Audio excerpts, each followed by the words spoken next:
जोहार नमस्कार। झारखंड समेत देश दुनिया की तमाम बड़ी खबरों में से कुछ प्रमुख खबरों पर आइए नजर डालते हैं। जोहार दर्शकों, स्वागत है आपका आज के ताज़ा समाचार बुलेटिन में। हम आपके लिए लेकर आए हैं झारखंड और देश दुनिया की 50 बड़ी एवं महत्वपूर्ण खबरें। तो चलिए बिना देर किए शुरू करते हैं। सबसे पहले बात झारखंड की। झारखंड विधानसभा नेशनली विधान एप्लीकेशन नीवर्क के माध्यम से पूरी तरह पेपरलेस होने की राह पर है, जिसकी शुरुआत 18 फरवरी से बजट सत्र के दौरान आंशिक रूप से होगी। इस डिजिटल पहल के तहत विधायक अब घर बैठे ऑनलाइन नोटिस जमा कर सकेंगे और आगामी मानसून सत्र तक प्रश्न उत्तर सहित सदन की पूरी कार्यवाही जनता के लिए भी ऑनलाइन उपलब्ध हो जाएगी।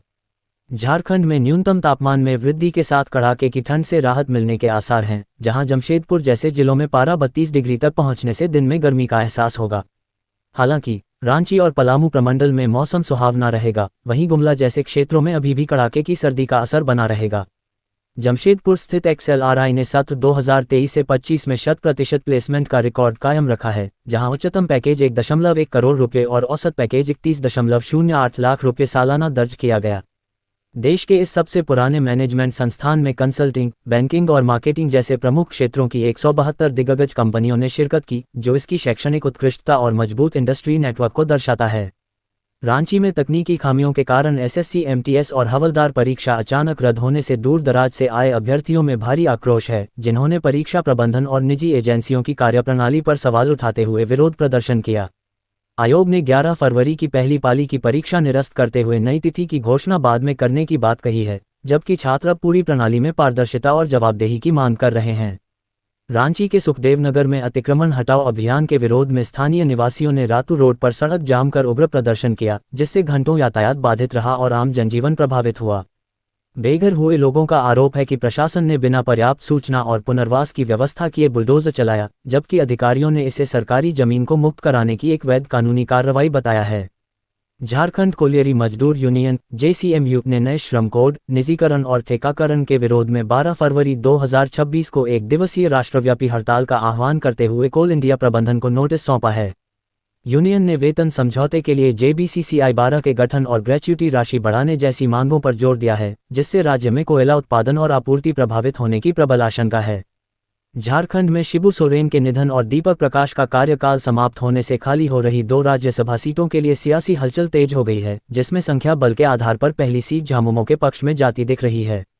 दूसरी सीट के लिए कांग्रेस की दावेदारी और विपक्ष की घेराबंदी के कारण मुकाबला बेहद दिलचस्प हो गया है, जिससे गठबंधन और जोड़ तोड़ की रणनीतियां सक्रिय हो गई हैं। झारखंड पुलिस मुख्यालय में आयोजित राज्य स्तरीय समीक्षा बैठक में अपर मुख्य सचिव और पुलिस महानिदेशक ने DG स्पिक्स कॉन्फ्रेंस 2025 के निर्देशों के तहत नए आपराधिक कानूनों के पालन, दोषसिद्धि उन्मुख जांच और बीट पुलिसिंग को मजबूत करने पर जोर दिया।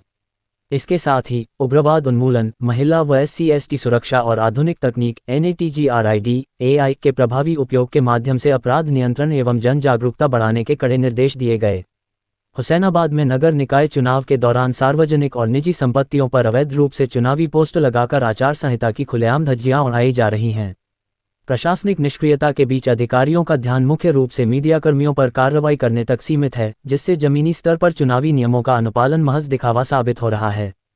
पाकुड़ में भाजपा समर्थित नगर अध्यक्ष प्रत्याशी संपा साहा के पक्ष में आयोजित कार्यकर्ता सम्मेलन को संबोधित करते हुए बाबूलाल मरांडी ने कार्यकर्ताओं को जीत का मंत्र दिया और हेमंत सरकार पर चुनाव टालने का आरोप लगाया।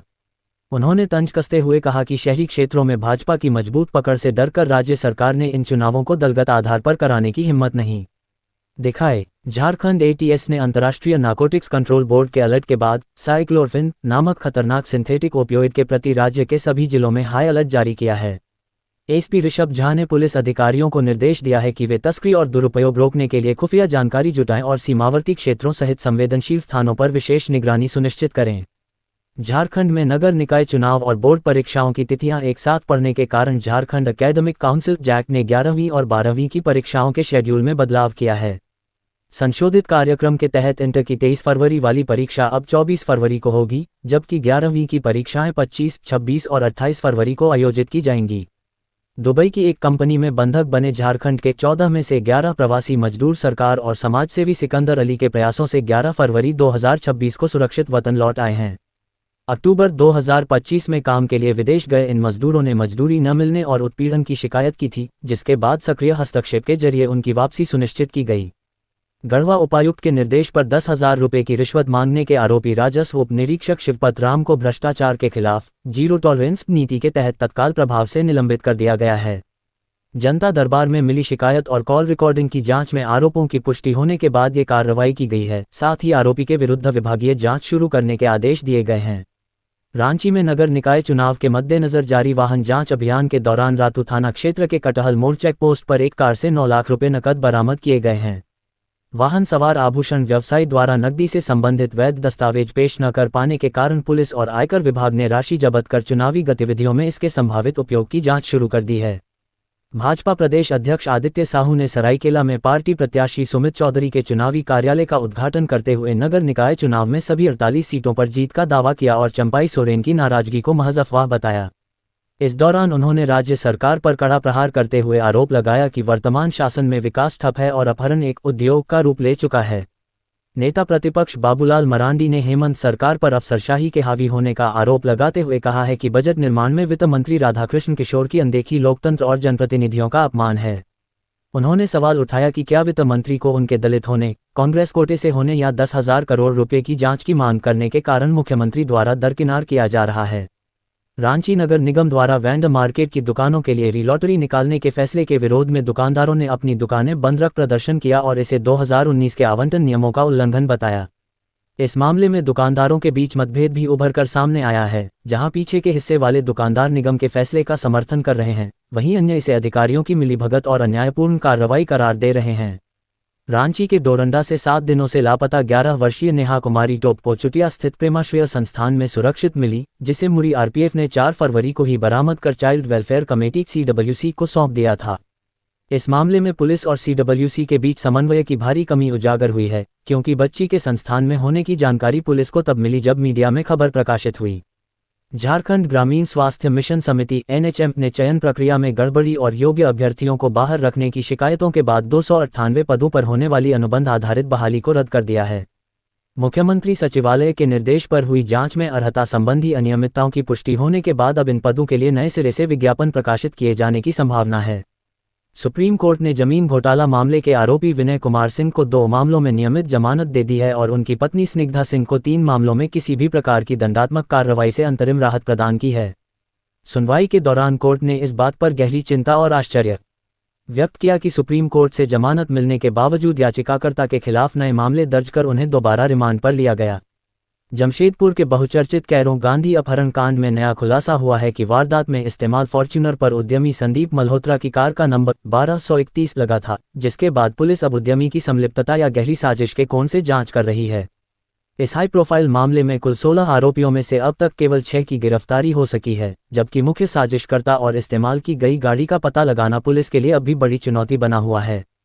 जमशेदपुर के गोलमुरी थाना क्षेत्र में बुधवार सुबह अपराधियों ने टीन प्लेट स्पोर्ट्स कॉम्प्लेक्स में योग करने आए फल कारोबारी कन्हैया यादव पर ताबड़तोड़ फायरिंग की, जिसमें उन्हें सिर और शरीर के अन्य हिस्सों में 4 गोलियां लगीं। घटना के बाद घायल को गंभीर हालत में TMH अस्पताल में भर्ती कराया गया है, जबकि पुलिस घटनास्थल से बरामद साक्ष्यों और CCTV फुटेज के आधार पर आपसी रंजिश के कोण से हमलावरों की तलाश में जुटी है। धनबाद के कतरास में तैनात BSF जवान मोहम्मद मिनाज ने भूमाफियाओं पर उनकी पुश्तैनी जमीन के दस्तावेज फर्जी तरीके से बदलने और घर पर अवैध कब्जा करने का गंभीर आरोप लगाया है। जवान के परिवार को मिल रही धमकियों और CCTV के जरिए निजता के उल्लंघन की शिकायत के बाद जिला प्रशासन और पुलिस ने मामले की उच्च स्तरीय जांच व दोषियों पर कड़ी कार्रवाई का भरोसा दिया है। बोकारो पुलिस और आदर्श ग्राम विकास सेवा समिति द्वारा 11 से 13 फरवरी तक 3 दिवसीय पुलिस पब्लिक मैत्री फुटबॉल प्रतियोगिता का आयोजन किया जा रहा है, जिसका उद्देश्य खेल के माध्यम से आपसी भरोसे और संवाद को मजबूत करना है। इस आयोजन के समापन समारोह में झारखंड की DGP तदाशा मिश्रा मुख्य अतिथि के रूप में शामिल होंगी, जो समाज में सुरक्षा और सकारात्मक भाईचारे का संदेश देंगी। तमिलनाडु CID ने गिरिडीह के जमुआ से करोड़ों रुपए के वित्तीय घोटाले के मुख्य आरोपी गुलशन दराद को गिरफ्तार किया है, जो कोयम्बटूर में टूरिज्म कंपनी चलाने के दौरान हुए फ्रॉड के बाद से फरार था। स्थानीय पुलिस के सहयोग से की गई इस कार्रवाई के बाद आरोपी को ट्रांजिट रिमांड पर तमिलनाडु ले जाया गया है, जहां पुलिस उसके अन्य सहयोगियों और घोटाले की परतों की जांच कर रही है। अब देखिए राष्ट्रीय एवं अंतर्राष्ट्रीय सुर्खियां। कनाडा के ब्रिटिश कोलंबिया स्थित टम्बलर रिज सेकेंडरी स्कूल में हुई भीषण गोलीबारी में हमलावर सहित 10 लोगों की मौत हो गई और 25 से अधिक लोग घायल हुए हैं। प्रधानमंत्री नरेंद्र मोदी ने इस त्रासदी पर गहरा दुख व्यक्त करते हुए पीड़ितों के प्रति संवेदना जताई है और संकट की इस घड़ी में कनाडा के साथ भारत की एकजुटता प्रकट की है।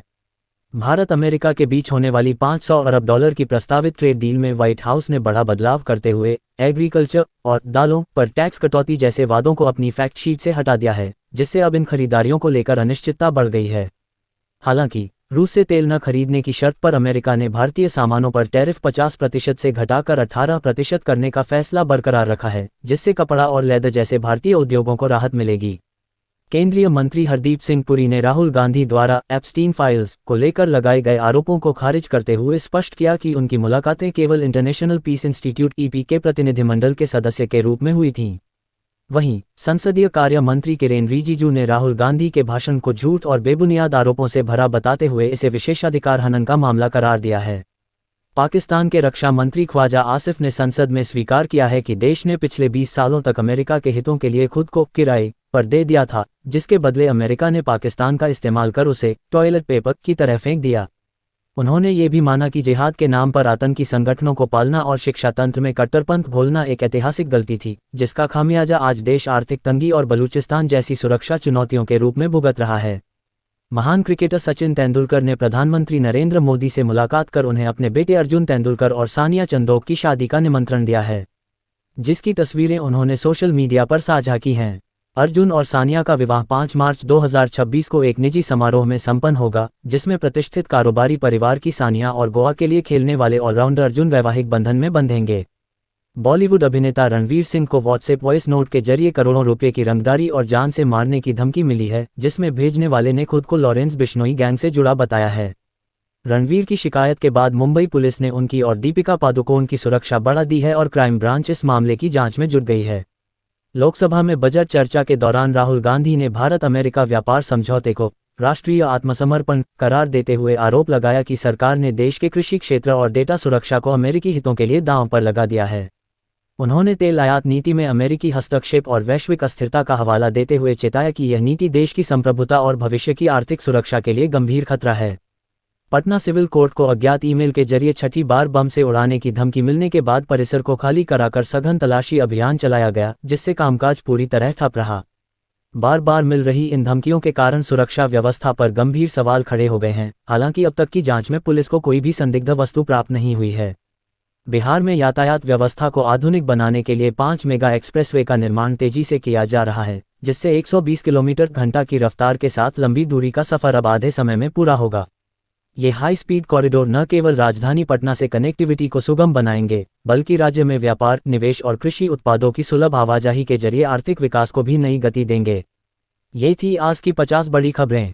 अगर आप ऐसे ही अपडेट्स पाना चाहते हैं तो हमारे YouTube चैनल को सब्सक्राइब करें, Facebook पेज को लाइक करें और इस वीडियो को लाइक एवं शेयर जरूर करें। फिर मिलेंगे अगले बुलेटिन में। तब तक के लिए जोहार और नमस्ते। कैसी लगी आपको हमारी ये खबर, ये हमें कमेंट बॉक्स में लिखकर ज़रूर से बताएं और ऐसे ही नवीनतम ताज़ा अपडेट्स, खास खबरों से रूबरू बने रहने के लिए बने रहें हमारे संग। कैमरा के पीछे से मेरा सहयोग कर रहे अजय महतो, आनंद चौहान के साथ मैं यजत पिंटू रांची।